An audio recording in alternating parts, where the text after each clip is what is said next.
आप क्यों मौन है पवनसुत? आपके जैसा बलवान बलबीर इस संसार में और कौन है? आपको बजरंग बली कहते हैं, कुछ तो कहिए। क्या कहूं? इस विशाल सागर को तो देखकर मैं जैसे सब कुछ भूल गया हूं। क्या आप ये भी भूल गए कि आप बाल्यकाल से ही असंभव को संभव बनाते रहे हैं? आपने तो वे कार्य किए हैं जो आपके अतिरिक्त कोई और नहीं कर सकता था। आपने सूर्य का भक्षण करके तीनों लोगों में अंधकार कर दिया था।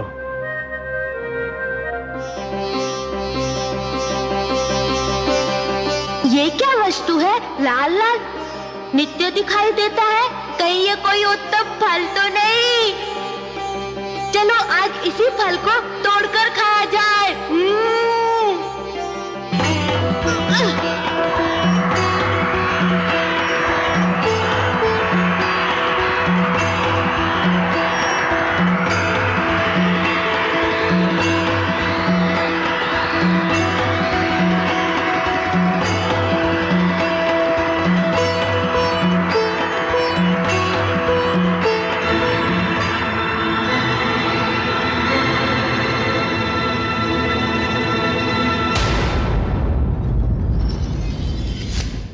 आप अंजनी पुत्र हनुमान हो, महावीर हो। ये मत भूलो कि आप पर कोई विजय प्राप्त नहीं कर सकता। पवनसुत, आप बाल्यकाल में बहुत चंचल थे। ऋषिगण आपकी नटखट प्रवृत्ति से दुखी रहते थे और उन्होंने आपको शाप दिया कि जब तक कोई आपको स्मरण नहीं कराएगा कि आप कितने बलवान हो, आप अपना बल भूले रहोगे।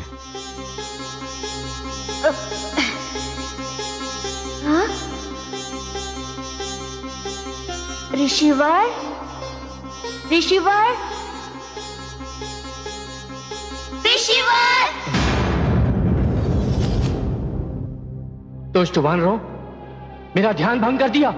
ऋषिवर, बिना पत्थर के तो मिट्टी का पात्र नहीं टूटता। बिना तोड़े आपका ध्यान टूट गया। बहुत कच्चा ध्यान है आपका।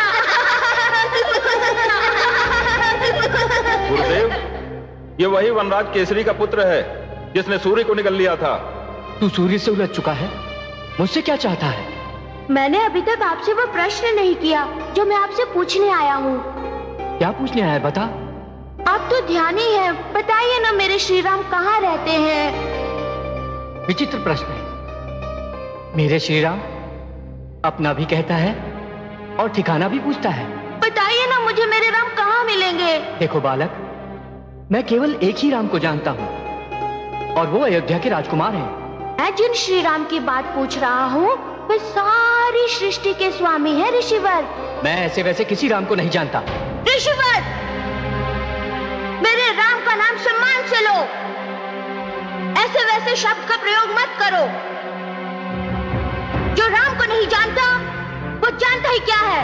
कुछ नहीं। तू मेरा अपमान कर रहा है रे कपी। जो राम से नहीं मिला सकता वो कैसा गुरु? वानर, जा निकल जा। तेरा एक एक शब्द शाप योग्य है। मेरे लिए तो एक ही शब्द बड़ा है, राम राम राम। बाकी सब कुछ तुच्छ है। तुच्छ?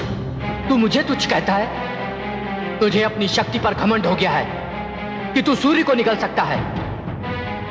क्या मैं तुझे शाप देता हूं? जब तक तुझे कोई तेरी शक्ति का ध्यान नहीं दिलाएगा तू अपनी शक्ति को भूल जाएगा।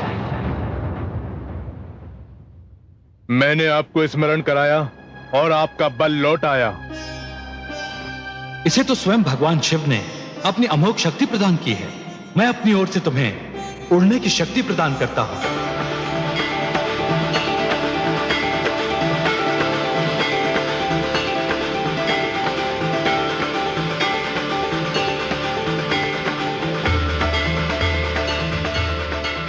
अब तो लगता है कि मैं केवल 2 छलांग मारकर अशोक वाटिका तक पहुंच जाऊंगा। सुनिए युवराज अंगद, आप सब यहीं इस तट पर रुकिए। मैं अकेला लंका में प्रवेश करूंगा और अपनी माता जानकी के दर्शन करके और उनका समाचार लेकर लौटूंगा। उसके उपरांत हम सब मिलकर अपनी योजना बनाएंगे। जय श्री राम।